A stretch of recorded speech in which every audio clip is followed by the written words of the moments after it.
امروز صبح ما چند نفر از دوستان عزیزم داریم که برام صحبت میکنن. اولین نفر جناب آقای انایت روحانی هم که موضوع صحبتشون هدف ظهور حضرت بهاءالله. البته من نوتاشون اینجا دارم میتونم منم بگم چیزا ولی بعدا ممکنه تو دردسر بیفتیم. از ایشون خواهش کرده بودیم که یک بیوگرافی بر ما بدن، چون دوستان عزیزی در اینجا هستن که ایشون رو نمیشناسن ولی اکثر جامعه اهل بهایی ها همه اینها آشنایی داره با جناب روحانی و خدماتشون. برای همین من مجبور شدم از این ور اونور سوالاتی کردم و یه چیزای جمع کردم اینجا. انشالله که ایشون از این چیزی که من جمع کردم اشتباهی نمیشه و بتونیم به هر حال توضیح بده در موردش. تولد ایشون در ایران بوده، نمیدونید چه سالی. بعد از این ور شنیدیم که در جوانی ایشون تشریف بردن به انگلستان که البته در این این جوانی رو از 15 تا 19 تا 21 تعریف می‌کنه. ولی چیزی که میخوام بگم دلیلش که نمیشه ازشون پرسید به قدر ایشون خاضع هستن و اینقدر خضوع دارن که اصلا آدم نمیدونه چجوری واقعا اینو تعریف بکنه و تمام زندگیشون صرف خدمت در نواحی مختلف دنیا جای مشکل رو حتی تشریف بردن، چون یک وظیفه‌ای که به بهائیان از بهاءالله دارن خدمت به جامعه است و این جامعه میتونه هر دین و مذهب و هر رنگ و نژادی باشه و ایشون دقیقاً نمونه از اون خدمات هستن. بعد از چند سال که البته چند سال تو ایران معمولاً از 2 تا 100 خورده ساله مثلا 7-8 سال به جزیره لوئیس شمال غربی اسکاتلند تشریف بردن و بعد ایشون در همون حوالی بود که عضو محفل 9 نفره ملی انگلستان شد. من حدس می‌زنم مثلا نمیدونم بعد از 25-6 سال از رفته بودم اونجا میشد. بعد از اون که در اونجا عضو بودم حتما 7-8 سال که نمیدونم چند ساله تشریف آوردن به کانادا و در این حال در اونجا که بودن کمک زیادی به عزیزانی که از ایران می‌آمدن بیرون و می‌خواستن پناهنده بشن در نقاط مختلف دنیا کمک می‌کرد. این یکی از خدمات میشه. جناب آقای انایت روحانی خواهش می‌کنم که تشریف بیارن و با سخنرانیشون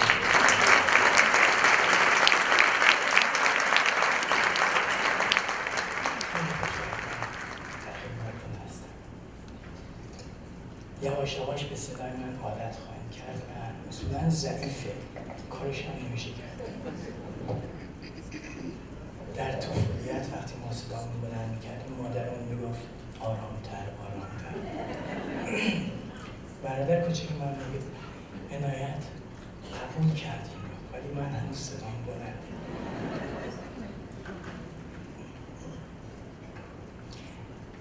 اگر میشه خواهش کنم که یه طوری این چراغا تنظیم بشه که من بتونم چشمم رو باز کنم خیلی خوب میشه، چون اصولا تصوف‌ها میفرمایند نگاه کنین و حضار و الهام رو از چشماشون بگیرید و الان چشم خود من که بسته است چطور میتونم به چشمتون نگاه کنم؟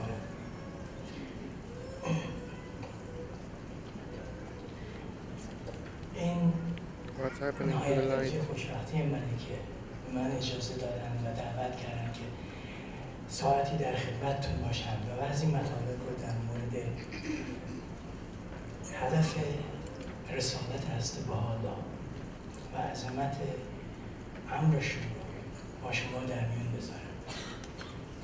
البته فکر نمی‌کنم کسی از عهده یک همچین مهمی بر بیاد، ولی خب این رو من به یاد این میندازه که خود حضرت بهاءالله میفرمایند در یکی از مناجات‌هاشون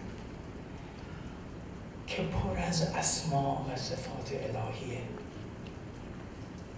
اگر من تو رو عالم بگویم هستی، اون کسانی که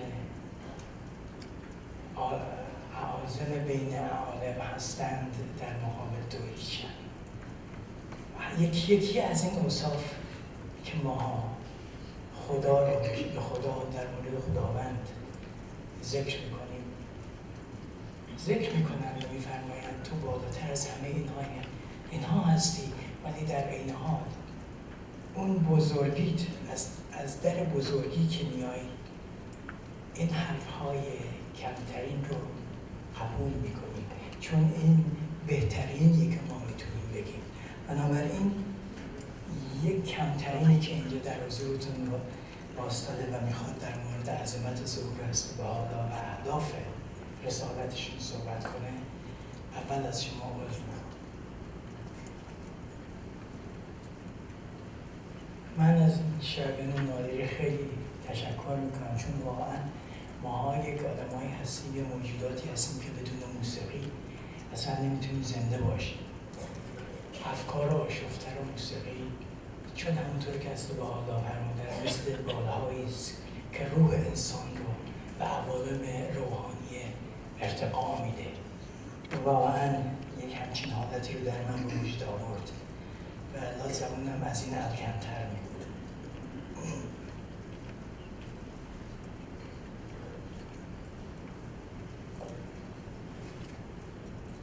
هدف هستی بهاءالله، هدف رسالت هستی بهاءالله چیه؟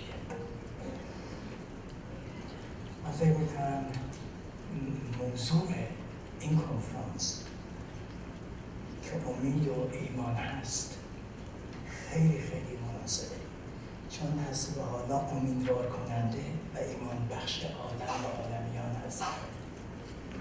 هدف اصلی ظهورشون اصلاح عالم و احیاء امم است.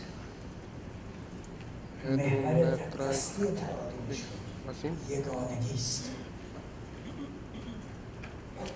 به زبان شیرین فارسی می‌فرمایند ای دانایان امم، سراپرده یگانگی بلند شد، به چشم بیگانگان یکدیگر را مبینید، همه بار یک دارید و برگ یک شاخسار.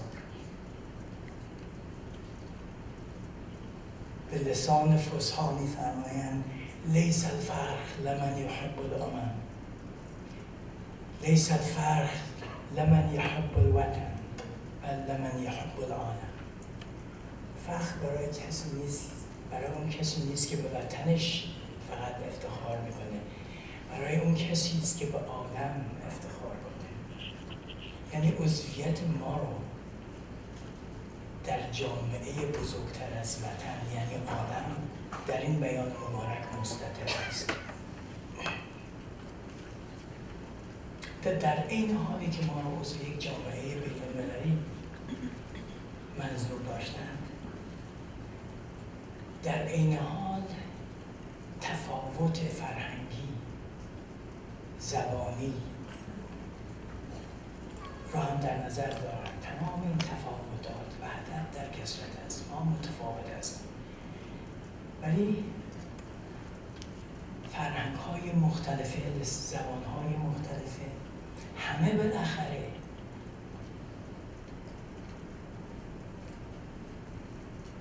نمودار یک گفتار بسیار غنیه که بشریت پراکنده در سراسر عالم از اون طریق میخواد خداوندی خدا رو ستایش کنه. حتی میگن بعضی حیوانات هم وقتی یه چیزی میگن، بلبل‌ها میگن محبوب خودشون رو ستایش میکنن. ما هم بالاخره اون بلبلانی هستیم که نغمه‌های ستایش او رو به زبان میاریم.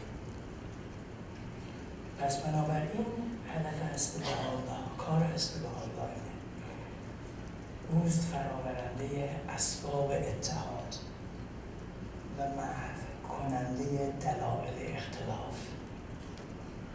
خدا هست بهاءالله میفرمایند آنچه علت اختلاف بود حتی جهاد رو از صفحه امکان برداشتیم. حتی جهاد که در یک موقعی جزء اصول دین بود از صفحه امکان برداشتیم. بندگان خدا طور تفسیر کردن و تحریف کردن که به جاهای فجیع رسید و صدمات بسیاری به هیکل آدم انسانی وارد کرد.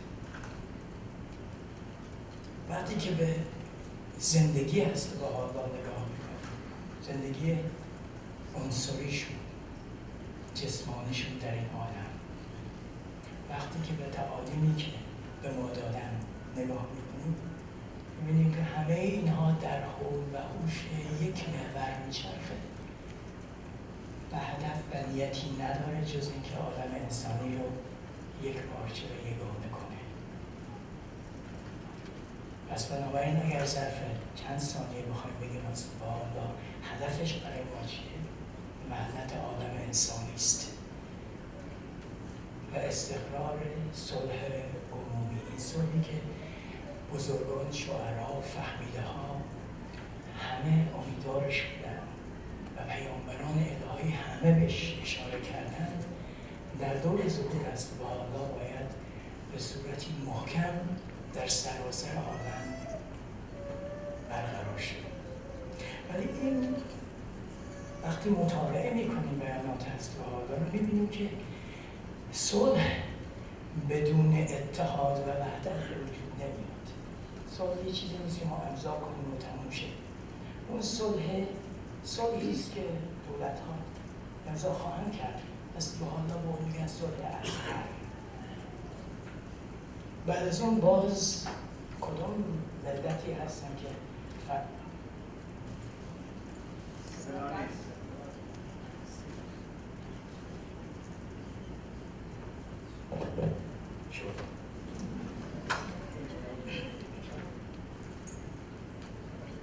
کدام ملت هست که واقعا هر چیزی دولتش میگه قبول کنه.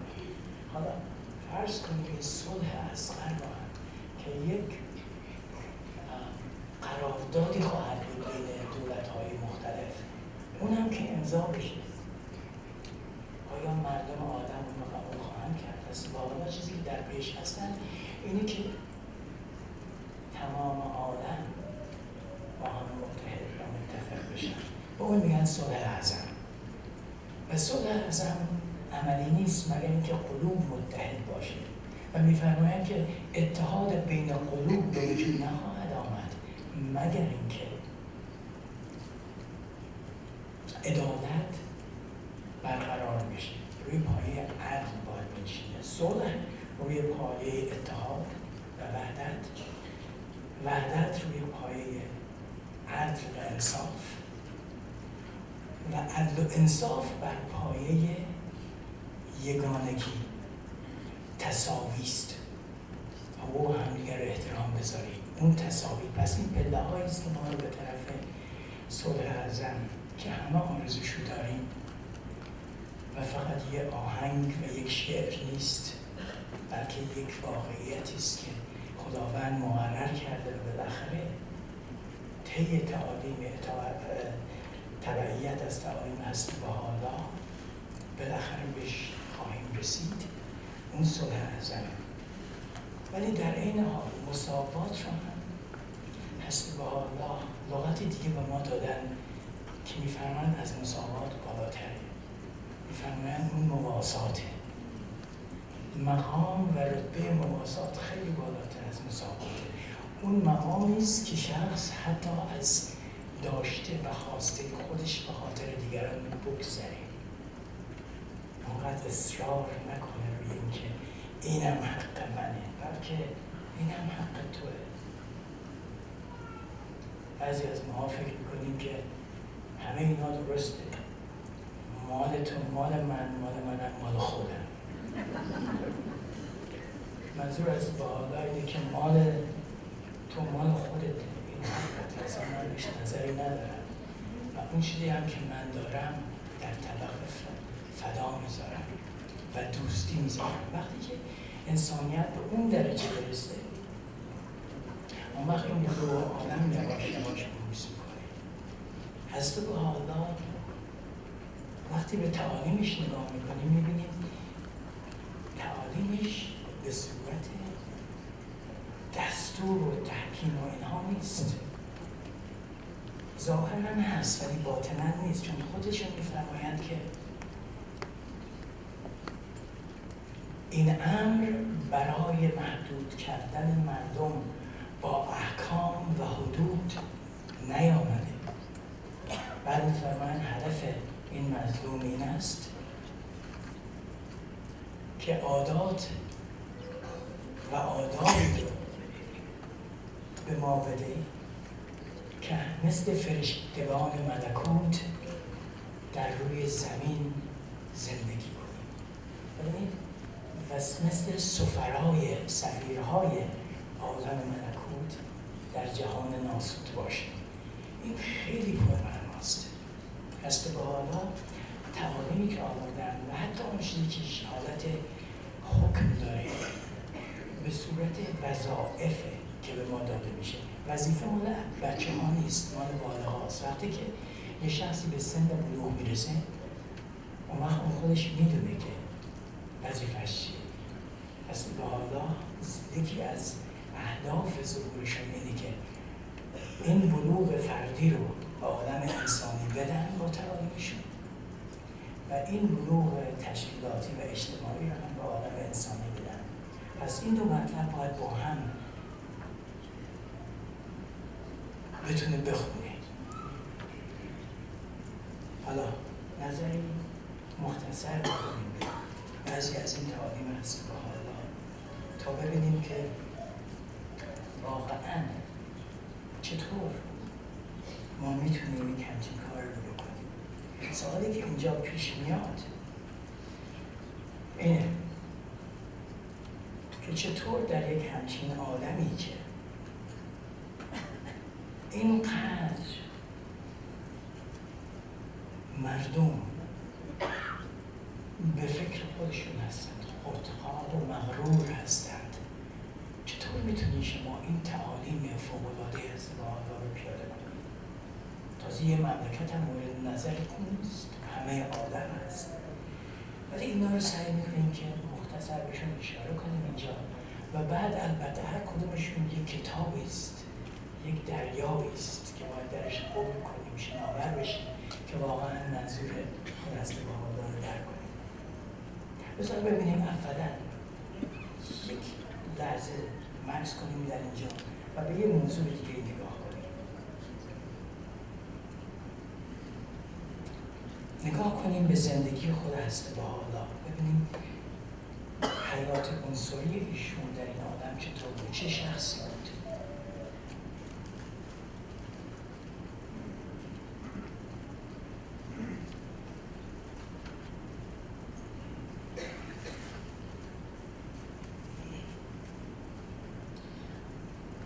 میخوام یک کمی در تاریخ برگردیم به بیش از 100 خورده سال پیش. روز 10 ماه اوت 1852 یه سوء قصدی به شاه ایران شد، ناصرالدین شاه. 2 نفر شخص نادان تیراندازی کردن، ولی چون اینها رو شناخته بودن قوای دولتی به اینکه اینها یک ارادتی به حضرت باب داشتن، برای این شدن که برگردن هر کسی از بزرگان دیانت حضرت باب رو به شمشیر بکشن. در موقع تجسس به این رسیدن که یکی از بزرگانشون شخصی است به نام حسین علی که لقبش بها یا بهاءu'لláh بود. ایشون شخصی بود بسیار سرشناس. پدر ایشون وزیر امام مردی که پسر فتحعلی شاه ایران بود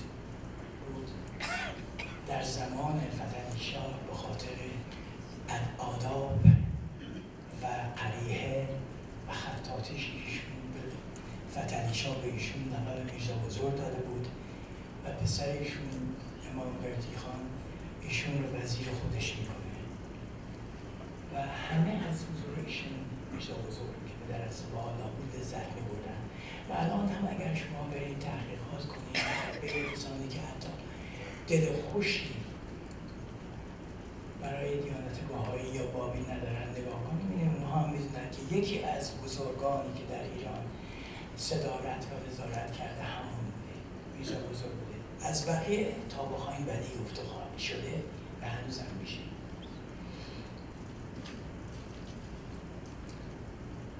هست بهاءu'لláh جوان بود، پدرش فوت میکنه و به ایشون شغل وزارت رو میدن ولی ایشون قبول نمیکنه نخست وزیر با طعنه و چون ناراحت بود اشاره میکنه ولش کنیم به حال خودش بذاریمش، این افکار بزرگتری در سر میپرورونه. البته درست میگفت ولی اشتباها درست میگفت. اون فکر کرد یه چیز دیگه میخواد بشه، اصلا میخواد بشه. نمیدونست که اصلا هست بهاءالله که در دل وحدت و اتحاد بود، تفرقه‌ای که سیاست به وجود میاره و وزارت میتونه به وجود بیاره رو نمیتونه قبول کنه. کار اون فداکاری بود برای فقرا، دلداری بود به کسانی که دلتنگ بودن و بیکس بودن. در هر صورت پس میگردن چون از بهاءالله معروف بودن ایشون رو میگیرن و از نیاوران تا تهران پای برهنه سر بدون سرپوش در آفتاب داغ تهران میارن و هر کسی که می آمد یه طعن و لعن و کنایه و اشاره به ایشون میکرد. ولی ایشون با حالا ایشون رو چطور گیر آوردن؟ ایشون تا شنیدن اینطوره که دارن به طرف بابی‌ها هجوم میبرن، ایشون گفتن خودم میرم به طرف شاه ناصرالدین شاه اصلا متحیر بود که با چه جرأتی این شخص یعنی بهاءالله که ما در پیش و دستور اسارتش رو دادیم چطور جرأت میکنه خودش تنها سوار بر اسب به طرف ما بیاد. البته نه این بود که ناصرالدین شاه ایشون رو نشناسه، شناخته بودن ایشون. مستری خان امیرکبیر هم که خوب هست بهاءالله رو میشناخت. ولی در این حال وقتی که میبینن میگن ببرن تحقیق کنن ببینن که چی، به دادگاهی میبرن تحقیق میکنن میگن که نه بیگناهه. ولی با وجود این ایشون رو به همون صورت به طرف سیاهچال تهران بردند که پشت قصر ناصرالدین شاه بود اونجا. همینطور که میبردن ببینید لطافت و مظلومیت است بهاءالله چقدره. پیرزنی میخواست از توی این جمعیت بیاد جلو سنگی بندازه، یکی از مستحفظین دستش میگیره میخواد با فشار بفرستش اون طرف که نکنه این کار، نزدیک نشه. نه اینکه دلش سوخته بود، فقط میخواست که همه چیز طبق معمول اجرا بشه. هست بهاءالله به این مستحفظ نگاه میکنن میگن اجازه بده. این زن فکر میکنه که اگر این سنگ رو بندازه رضای خداوند رو جلب کرده و کار نیکی رو انجام داده، بگذار که این هم به آرزوی دلش برسه. اجازه داد و سنگی به صورت مبارک است بهاءالله زد. ببینید چه رقت قلبی در وجود است بهاءالله موجود بود که حتی یک کسی که میخواست دشمنی کنه در سطح خودش درکش میکرد. باور کنید اینجا به یاد یک داستان بسیار ساده افتادم که وقتی که 10 سال بعد از بهاءالله رو بالاخره از ایران به عراق، از عراق به ترکیه تبعید کردن و بالاخره به عکا فرستادن، اما بعد که واقعا از زندانیت در آمدن و تحت نظر در خانه بودند، ایشون در جایی بودن که بعداً به اسم مزرعه موسوم شد. هر جا هم میرفتن چون علاقه زیادی به طبیعت داشتن و شعر و ادب، از همه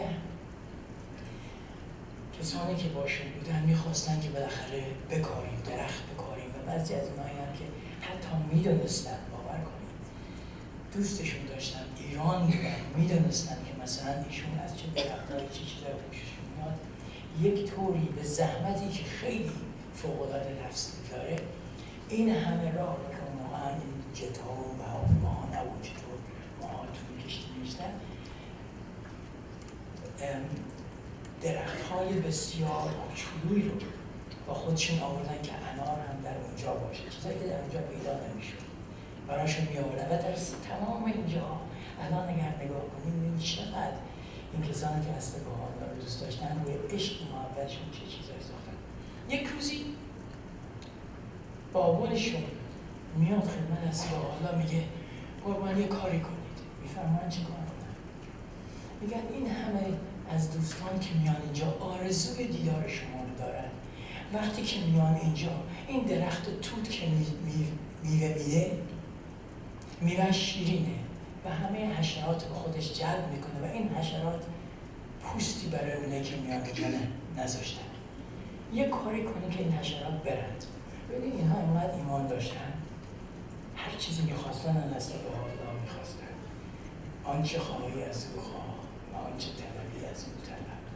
ما در مناجات ها اینا رو ببینیم. روز یفعل ما یشاء و یحکم ما یرید. حتی چیزای کوچیک رو هم میرفتن. خب این باغبون یه چیز بزرگی که نمیخواد، میره حضور است بهاءالله میگه یه کاری کنید این بچه‌ها دیگه نه. هست بهاءالله میفرمایند اینها یه حق حیاتی دارن. طبیعت اینطور ایجاد میکنه که اینها بیان و لذت ببرند از اون میوه این درخت. چه کارشون کنه؟ میخوان بکشید، چطوری میخوان بکشید؟ چطور میخوان از بید؟ ولی اصرار کرد و آن تا از بهاءالله فهمیدن به خاطر محبتی که به اون داشتن فهمیدن بسیار خوب. از اون به بعد اون درخت عقیم شد و دیگه میوه‌ای نبود و کسی نیامد. ببینید من فکر میکنم که این بیانشون در مورد این پشه ها چقدر دلنشین اگر چه قلب رئوف داشتن و با چه مظلومیتی همه ناراحتی ها رو تحمل کردن. آدم باید یک همچین اگر میسره یک همچین چیزی رو به نظر بیاره بگه چه تعالیمی داره، چطور من میتونم زندگیم رو مرافق کنم با اون چیزی که منو به این نزدیکتر میکنه. ضمن درباره تعالیمشون و احکامشون میفرمایند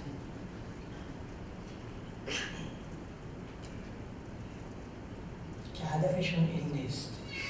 ببینید خیلی ها از پیروان ادیان مختلف به خاطر بهشت کار نیک میگن باید بکنیم که بریم بهشت و از ترس جهنم نکنیم. میفرمایند چی میفرمایند؟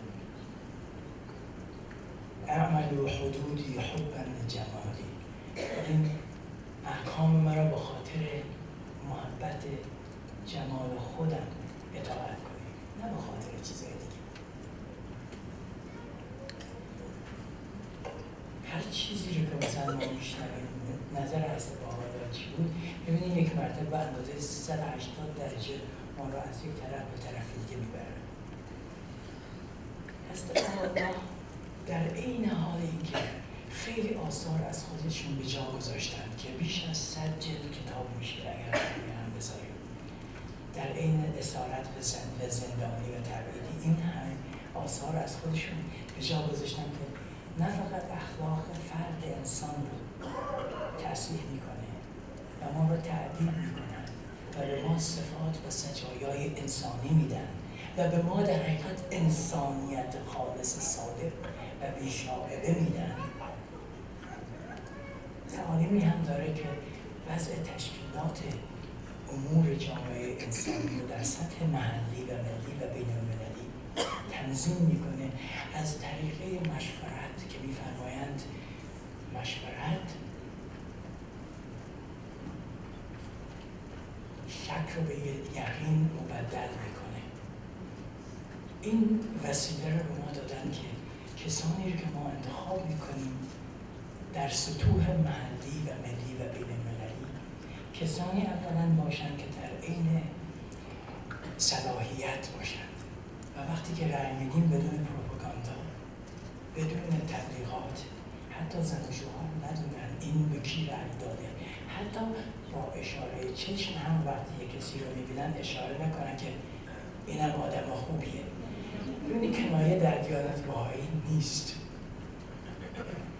نه لعن، نه طعن، نه کنایه، نه اون چیزی که از بهاءالله در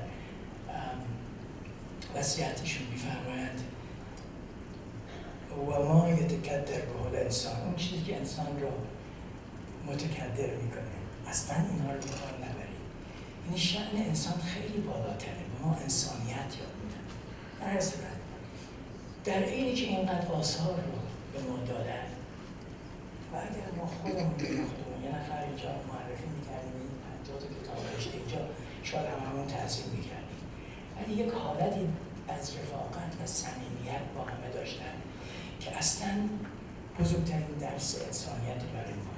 یک روز یه شخص محترمی که اسمش محمد علی بود، کارش این بود که سلمانی است با حالا بود. البته سلمانی در اون زمان کارهای دیگه هم میکرد، نه فقط نور رو میچید بلکه حمام رو آماده میکرد و آب گرم کردن اون های مطلب مهمی بود. این شخص محترم یه شخص بود با اجازه شما اصفهانی بود و خیلی هم درجهش غلیظتر از ناظم این جلسه بود.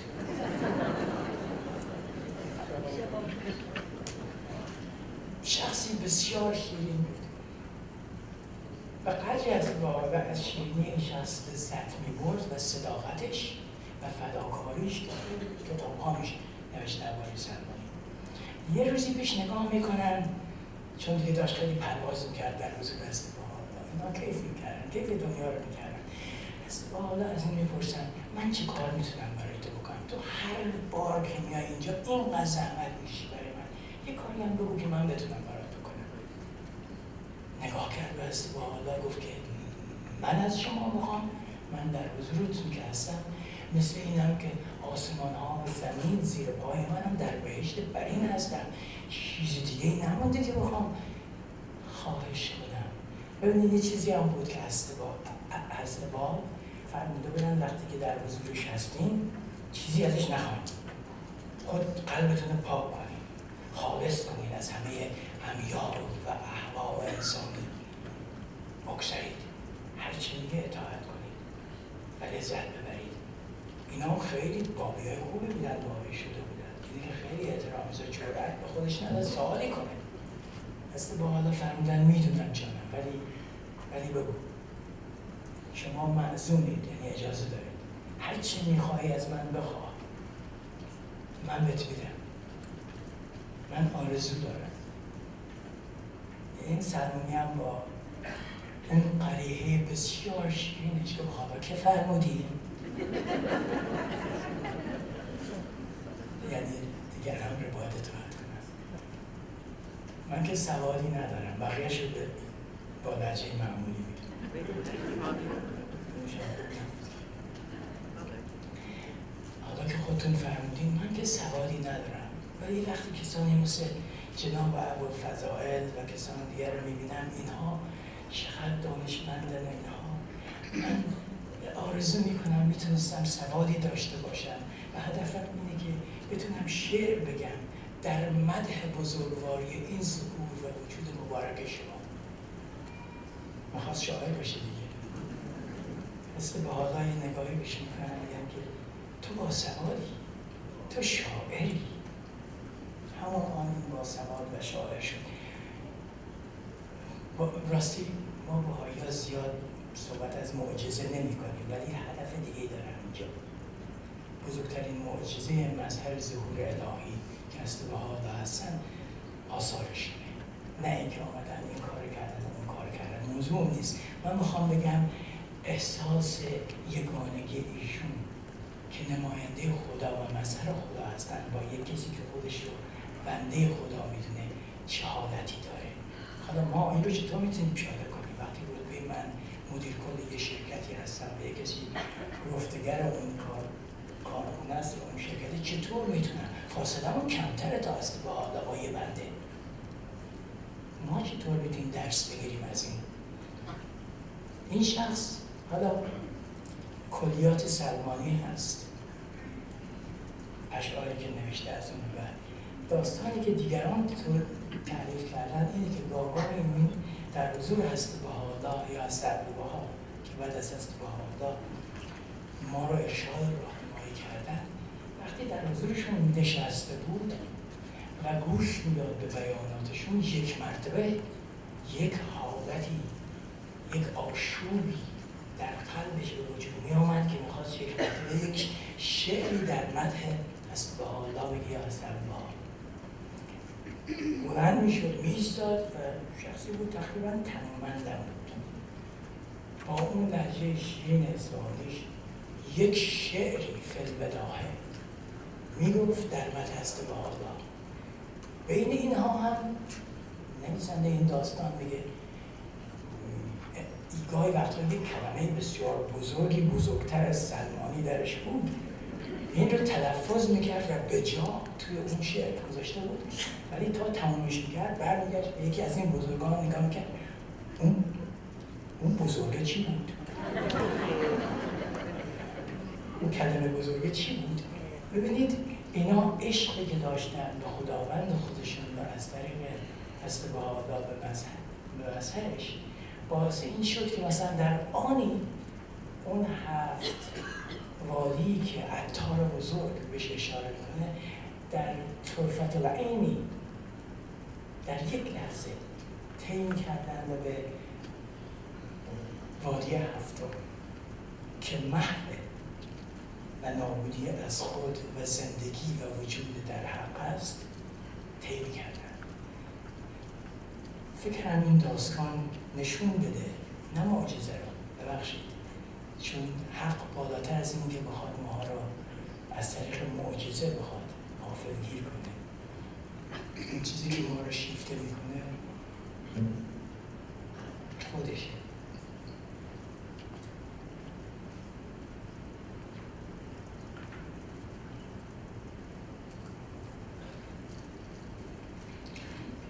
اگر یه داستان دیگه هم بهتون بگم درباره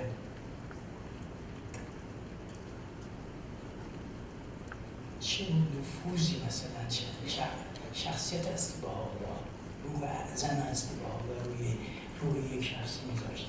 شخص جوانی بود 17 ساله به اسم بدی که خیلی پدرش رو که هم بابی بود هم فداکاری کرده بود و هم برنامه‌های تبلیغی میذاشت اذیت میکرد، نمیذاشت، همه برنامه‌ها رو به هم میزد. بالاخره وقتی نبیل تاریخ نویس به نیشابور میاد با این صحبت میکنه، این منقلب میشه و میذاره و میره ارزاق و به نحوی شیفته هست در عبدالبها میشه توی موقع نماز در مسجد در عکا، حالا از ایران آمده بود نیشابور تا به عکا وارد میشه، اینا حمامشون کردن، نماز جماعت میخوان، اون کسی که جلوه حتما عبدالبهاست، عکس نه چیزی میره و هست عبدالبها میبینن این حالت عجیبی داره. حالا هست بهاءالله در اون جای زندان بزرگی که بهش میگن سجن اعظم توی یک سلولی در بقیه خانواده در جای دیگه محصول بودن بیش از 2 سال. چطور میتونن اینا رو ببرن؟ هست با حال این جوان رو میبینن و میبینن چقدر شیفته هست، میگن بیا. حالا همه اینا رو وقتی که حمامشون کردن نمازشون خوندن زنجیری با هم میبرن تا ببرن به دوزبیون تو زندان. اصلا با همونطور یکی این بره از با یکی این بره همه با زنجیر میرن. خب این هم جوانی کوچولو بود، از با هم میفرمان میبریمش، به کسی سوال نمیکرد، هواشون اینطور پر میذارن زیر هوا و اون دوتا میچسبن و اینو میبرن تو زندان. و همان روز که این همه راه آمده بود، خسته و کوفته و افتاده بود، به حضور است بهاءالله میرسه. در اونجا یک اتفاق میفته که نمونه به نظر من تقلیب قلب یک شخص و بازسازی یک وجود بی ارزش به یک جوهر کامل انسانی است. هدف است بهاءالله اینه که اون جوهر انسانیت رو که در ما هست به بروز و عرصه وجود بیاره با این تعالیمی که میده. ولی در مورد بدیع آنند فآنند بود و در یک نامه‌ای که خطاب به پدرش می‌نویسن و حکم زیارتنامه بدیع رو داره، چون بعد شهید شد. این از اونجا بلند شد و بعد دست بهاءالله می‌فرمایند خاک بی ارزش وجودش را در قبضه در کف قدرت خود گرفته، به آب حیات جدید وجود جدید بخشیدیم. وقتی که حقیقت وجود او تغییر کرد و کامل شد و در حضور رب خود لرزید، لبخندی بر لبانش ظاهر شد. موقعی که میگن خلق جدید شد.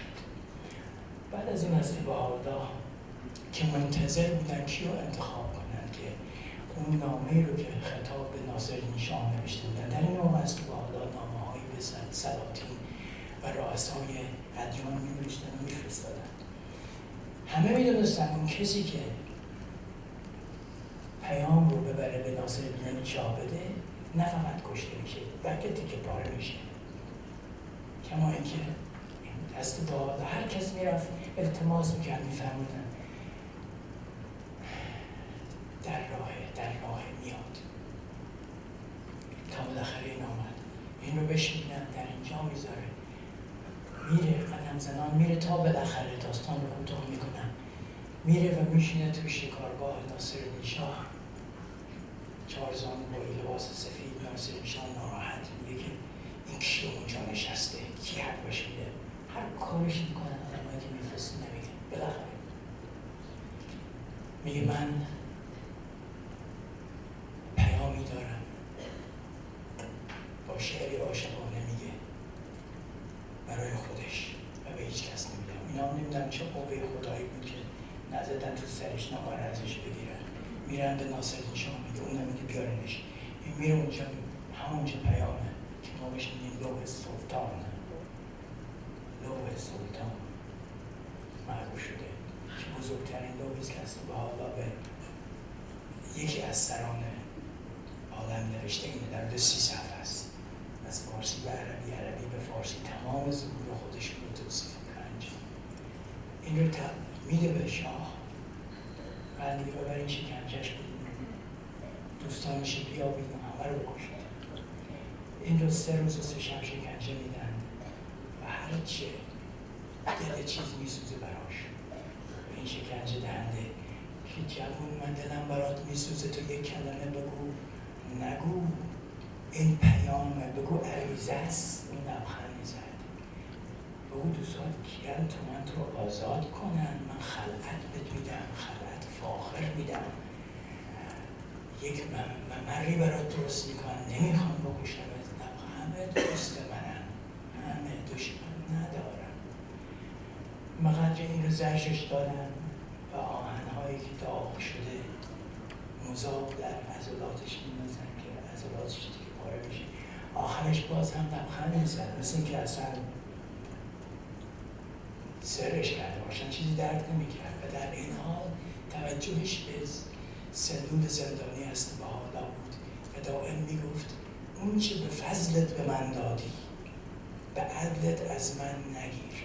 این اصطلاح قدیمیه، یعنی اون که فضل، اون چیزی که خدا فوق استحقاق به ما میده، بعد میگه به عدلت از من نگیر چون من لیاقتش ندارم. ولی نشون داد که لایق بود و لقب فخر شهدا هست و بهاءالله بهش دادن در اون نامه‌ای که به پدرش نوشتن. خیلی جالبه، در اون نامه می‌فرمایند که اون گذشته‌اش رو ببخشه. نشون میده که چقدر مقام والدین، پدر و مادر بزرگه. البته اونم هر وقت به عکسش نگاه می‌کرد که و آثار شکنجه، ابزار شکنجه، میگفت شیرم. ببینید این یه نمونه مثال زدم که ببینید چطور یک شخصی تقلیب شد در یک جلسه با ملاقات بهاءالله که حالت زندانی رو داشتند. شاعر بزرگ معاصر هست بهاءالله به اسم میرزا علی محمد ورقا لقب رو از بهاءالله گرفت. شعر بسیار قشنگی داره که کاش فرصت بود هر عبارتش، هر مصرعش به این خاتمه پیدا بکنه که میشناسمت. یعنی اگرچه به لباس فاخر شاهی یا لباس مندرس فقیر ظاهر شوی، میشناسمت. این اشخاص بسیار اشخاص فوق‌العاده‌ای بودن. حالا در این حال این شاعر بود. این هم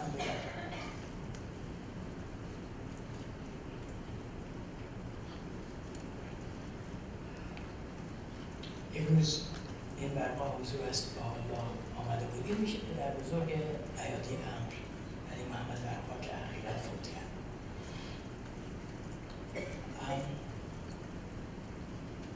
این حضور است بهاءالله بود و واقعاً لذت دنیا رو می‌برد و پسر کوچکش، 4 تا پسر داشت، پسر کوچکش روح‌الله باش بود 9 سالش بود ولی چیش اشعاری نوشته رو خدا در اون سن، واقعا چه بیانی داشت مثل پدرش.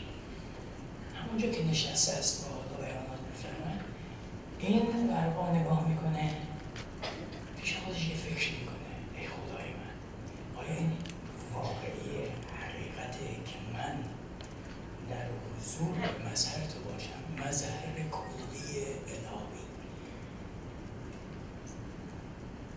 همینطور که این فکر میکنه کسای دیگه هم بودن اونجا، یک مرتبه از با الله باش نگاه میکنه، به چشماش نگاه میکنم، میفرمایند که ترجمه میکنم از عربیه: امروز روزی است که مردم میتوانند ندای او را شنیده و بچه او را ببینند. یه تکونی میخوره که این جواب من بود. دقیقه کمی میگذره، باز دوباره به چونه چرایی اینو خودش توضیح میده.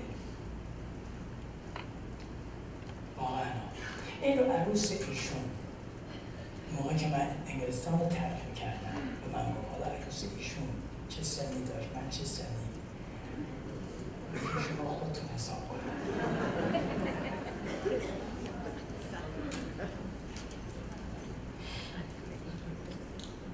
روی محاسبات اینطوری بکنیم من در حدود 110 تا 18 سال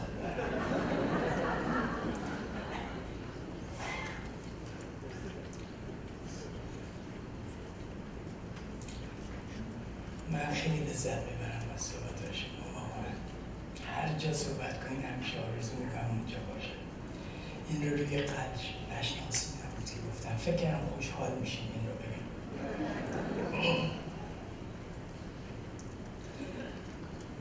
بله،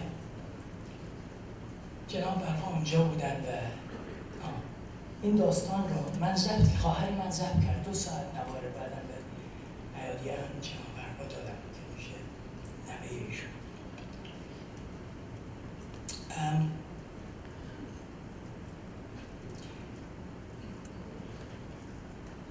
همونجا در حضور هست با حالا باز دوباره به فکر فرو رفت. خب خدای من هر چه فکر کردم جوابش رو همینجا شنیدم. حالا چطور من یک چیزی فکر کنم؟ این آیه به خصوص از قرآن مجید رو اگر مثلا ضمن بیانات خودش این هست با حالا تکرار کنه دیگه درزی برای شک نخواهد. این فکر میکنه و خودش بعدا داستان رو تعریف میکنه، هیچ درزی برای شک نخواهد. هنوز این فکر تموم نکرده که از با حالا میش نگاه میکنن، کما این که در قرآن مجید خداوند میفرماید همون آیه رو تکرار کنه. این یه تکونی میخوره، مثل اینکه لخت و عریان جلو همه بشریت واسطه همه میدونن چی فکر کرد. بعد میبینه که با یک ملایمت ملاطفت است با حالا بهش نگاه میکنن و به ادامه صحبت میدن، مثل اینکه نه کسی نفهمیده. در هر صورت تو با خدا که این فکر میکنی مظهر خدا هم که میدونه اون وسیله و رابطه بین بشر خلق و حق هست. بعد دقیقی میگذره برها میگه من بزرگترین اشتباه زندگی رو اونجا کردم. این بود که فکر کردم حالا خدای من این میتونه یه تصادف باشه که من فکر کردم و ایشون اون بیان آیه قرآنی رو چیز کردم. میگه همین که این فکر کردم سرم رو آوردم بالا، دیدم چشماشون منتظر منه، فرمودن این هم کافی نبود؟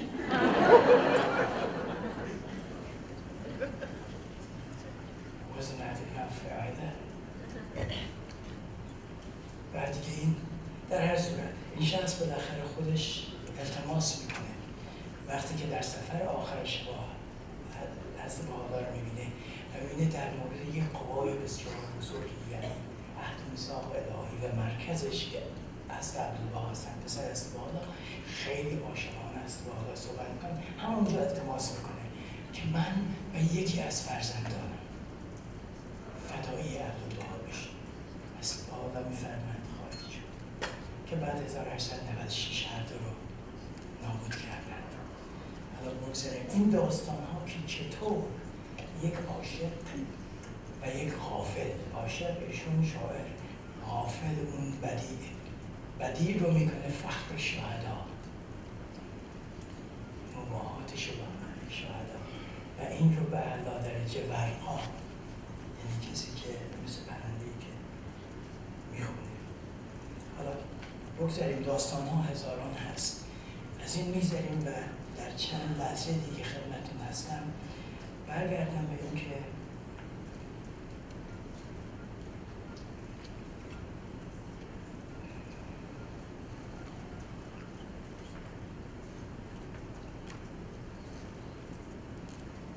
هست بالا اینها خیلی ثروتمند بودند. فقط من یکی دو مثال براتون میزنم، سه مثال که چقدر ثروتشون بالا بود و چطور فدا کردن. از وقتی که لقمه کت بچه هاش همه طلایی بود و همه رو یکی یکی در راه خدا فروختن و فقرا دادن تا رسیدن به جایی که خانمشون آسیه خانم برای قوت روزانه بچه هاشون گفتن دست باز کن، یک مشت آرد میریختن، گفتن این تا فردا قوت توه. به این درجه خودشون رسوندن و این از کجا به کجا. حالا یکی دو مثال میزنم از اون چیزهایی که داشتن. اینا رو از خود حضرت ابوالبها یک بار در یک جایی که صحبت شده بود ایشون توضیح دادن. می‌فرمایند یه تسبیحی داشت حضرت بهاءالله که از مروارید بود و فاصله بین هر چندتاش زمرد بود. در اون موقع قیمت گذاشته بودن 10,000 تومان. 160 سال پیش 10,000 تومان خیلی زیاد بود عزیزان. که البته اینها همه در راه خدا فدا شد، به فقرا رسید و اینها. اینقدر اینا دست و دلباز بودن که همه کسی دیگه باید مواظبشون می بود. حتی درباره از ابوالبها بچه بودن، همه چیز داده بودن از بالا، فرمودن مواظب این باید این هرچی داره میده و میره، هیچی نمیمونه. یا شیرینی برای نوه هاشون آورده بودن از بهاءالله، گفتن شما بخورید قبل از اینکه سرکار آقا یعنی عبدالبها اینا رو هم تقسیم کنن. خودشون از یه طرف پسرشون نمونه دیگه. واقعا این عبدالبها رو که به عنوان نمونه مثلا اعلا به ما دادن که در اثر اقدامشون قدم میذاریم. این آرزوی حضرت عبدالبها بود که به پایین ترین رتبه عبودیت برسه. بیشتر فکر مقام و اینها نبود. اسم خودش عباس بود و همه گفت به من بگن عبدالبها، خادم بشریت. این هم از معجزات هست بهاءالله بود که یک همچین پسری رو به وجود بیاره و به ما بده که ما بتونیم اونطور کنیم. یک مثال بسیار جالب دیگه این که محمدشاه شاه ایران دیده بود یه تسبیح خیلی قشنگی که هست بهاءالله داشتن. این یه نظر به این داد، گفته بود قیمتش برای من معین کن، من میخوام این ازت بخرم. از بهاءالله وقتی قیمت بشیدن این اون سعی تکون میده، ولی به یه چیز دیگه هست بهاءالله داشت خیلی علاقه‌مند بود و اون کلیات حافظ بود به خط میرماد که این چه خطاتی بود. بعد میگه قیمت اینو معین کن، من میخوام. هست بهاءالله میفرماید این 12,000 بیت، هر بیتش یه اشرفی. این چی جواب بده محمدشاه؟ میگه من با 12,000 اشرفی میتونم 2 فوج سرباز ترتیب بدم، نمیخوام، بهش نمیرسه. ولی خب اینها بعداً به تاراج رفت که به مردم کمک کنه. چیز دیگه ای هم که مثلا در دستشون بود، میراث بهشون رسیده بود، دعای کامیل ابن زیاد بود که از قلم حضرت امیرالمومنین علی علیه السلام نازل شده و به خط ایشون یه ورقه پوست آهو بود. این در منزل حضرت بهاءالله بود که اینا رو هم به تاراج بردن. وقتی که اینا رو فرستادن که از ایران برن، همه چیز از ابوالبها می‌فرمایند به تاراج رفت. تعالیم برگردیم سر تعالیم فردی هست بهاءالله که عرض کردن فرمودن هدف اینه که انسان رو بیدار کنه، بهش انسانیت ببخشه. می‌فرمایند منظور این مظلوم از حمل شدائد و بلایا و انزال آیات و اظهار بینات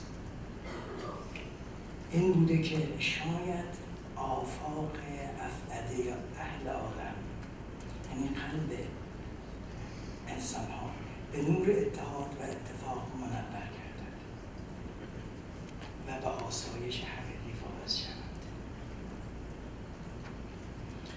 در جای دیگه در همون وصیت خودش می‌فرمایند ای اهل عالم، شما را وصیت می‌نمایم به آنچه سبب ارتفاع مقامات شماست. بعد یکی ذکر می‌کنند که چه چیزی باعث بالا رفتن مقام ماست.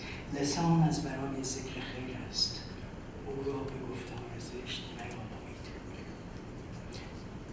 می‌فرمایند از لعن و طعن اجتناب کنید. ببینید چقدر ما در ایران میگیم ای لعنت بره، ای فلان، ای بهمان، چقدر ورد زبانه. پس باحالا میخواستن که این در فرهنگ لغت بهائیان نباشه. حالا دیگران هم میگن ما چیزی نگیم. اگر میبینی که مثلا هنوز که 100 و خورده سال هم هست باحالا آمده به یه بهایی بگن سگ بابی در ایران، این موضوع مواساته. شما نمیدین بگین لذت ببرین از اون نفرین، چیزی اتفاق نمیفته. انسان حقیقی ببینین چطور توضیح میدن، به مثابه آسمان لر الرحمن مشهود، یعنی در نظر خداوند رحمان الرحیم انسان مثل یک آسمانه، آفتاب و ماه آن گوش و چشم انسان. با این دوتا با چه کار کنیم؟ چه بشنویم، چه بگوییم؟ منظور اینه چطور استفاده کنیم. بعد می‌فرمایند با اخلاق منیره مضیه. بعد می‌فرمایند اگر انسان اینطور باشه مقامش اعلی المقام و آثارش مربی امکان، اون وقت اثری که باید روی عالم بذاره خیلی بالا خواهد. بعد می‌فرمایند هر مقبلی، یعنی هر کسی که به اون روی داره، عرف قمیص رو یافت، یعنی همونطوری که حضرت یعقوب از بوی لباس فرزند محبوبش یوسف فهمید که هنوز بچه‌اش زنده است. یعنی اگر از بوی حق از این کلمات استشمام کنیم، می‌فرمایند چی میشه؟ هر کس بوی خوش الهی را از آثار هست و حالا که در تعدیل و تربیت ما تقدیم شده، وقتی که اینا رو در مد نظرمون کنیم و نحوه رفتارمون کنیم، می‌فرمایند اونها اون وقت اهل بها هستن در صحیفه همراه. و ما می‌فرمایند که تعلیم و تربیت و راهنمایی بندگان خدا تا حالا به قول و گفتار بوده، امروز به اعماله. به اعمال خود را بیارایید، نه به اقوال. در یکی از آثار شیوای خودشون به اسم اصل کل الخیر می‌فرمایند معنی ایمان چیه؟ کمی قول و زیادی عمل. هر کس که قول و حرفش بیشتر از عملش نبودنش بهتره. نزاع و جدال رو نهی کرده، نهی عظیم رو می‌فرمایند ما به دولت و حکومت کاری نداریم. خداوند اینها رو مطالع عزت و ثروت خود قرار داده. درباره ایشان دعا کنیم. چند نفر اینجا هستن که برای دولتشون دعا کنن؟ اسم نمیدن. حالا اونا هر کاری بکنن. بعد می‌فرمایند حکومت ارض به آنها داد انایت شد و قلوب را از برای خود مقرر داشته. ما توجهمون باید به قلوب مردم باشه که اونا احیا بشن از طریق بیانات اصل بهاءالله. نظام جدال رو کنار بذارید، یگانگی کنید. رفتار انسان باید جلوه‌گاه جوهر وجود انسان باشه. روز اولی که خودشون رو معرفی کردن دوران رضوان می‌فرمایند و در کتاب اقدس هم هست، هم در لوح رضوان هست و هم در کتاب اقدس که در یوم اول رضوان فارسی، این هر دوش عربیه، که در روز اول اظهار امر خودشون درهای بخشایش خداوندی رو به روی همه موجودات باز کردیم. در جای دیگه می‌فرمایند عفا عما سلف، یعنی همه گذشتگان هم بخشیدیم، دیگه چی می‌خوایم؟ اینقدر قدمای امر رفتن حضور استوار ما، پدر من بخشید، ما همه رو بخشیدیم. من بعد باید کل ما ینبغی بکردم، از این بعد باید موضوع به رفتارمون باشیم، همه رو بخشیدیم. ببینید بخشایش، بحر بخشایش می‌فرمایند مواجه. حالا از ما میخوان با این همه چیزها وقتی که به بلوغ فردی انسانی رسیدیم، وقتی جوهر انسانی در اثر تراوشات آثار بهاءu'لláh از هیکل و رفتار و گفتار و کردار ما در خونه به عنوان پدر، برادر، پسر ظاهر شد. پدری کردم، بچه‌ها رو تربیت کردم، جوان‌ها رو با بار آوردم، شوهر خوبی برای زن خودم بودم و در همه حال همونطوری که کتاب اقدس می‌فرمایند سعیم در این باشه زندگی رو برای همسرم سهل کنم. همه این کارا رو کردیم. چه کارهای دیگه میخواد از ما؟ شرایط سلوک باید اینطور باشه. انسان باید فعال باشه، به کسب و کار مشغول باشه، درآمد داشته باشه و باز هم زحمتی که میکشه در عین خلوص باشه، حالت عبادت رو داره. مطمئن بشه به اون کسی که مسبب الاسباب هست، یعنی فراهم کننده اسباب، یکی از صفات خداست. میفرمایند باید اطمینان به نبوغی که خداوند در انسان گذاشته داشته باشید که وسایل فراهم خواهید کرد. از تنگ دستی نترسید، به او اتکا کنید. هر پروژه‌ای که دارین یه مقدارش همه خودتون، یه مقدارش توکل به مسبب الاسبابه. میفرمایند قائم به خدمت عالم انسانی باشید، به دیگران نفع برسانید، صمیمیت بی‌شائبه و بلا انتظار نشون بدید، نه که من این کار میکنم که اونطور بشه. سفیر اتحاد در جامعه باشید، پیش ببرید مدنیت جهانی را. اینا میشه وسائل چیز. در خاطر فقط این چند کلمه رو خدمتتون عرض میکنم که پس بنابراین هست بهاءu'لláh که مسبب همه این اسباب اتحاد و یگانگی و نه فقط در پیش بردن وجود انسانی و اعتلاع انسانیت در این زمانه، بلکه مدنیت رو راه ساختن این مدنیتی که باید روز به روز پیش بره به ما یاد دادن و تشکیلاتش رو هم به ما یاد دادن. پس بذارید ببینیم که ما بهائیان به او چطور نگاه میکنیم. او جانبخش و صفابخش و احیاگر عالم است.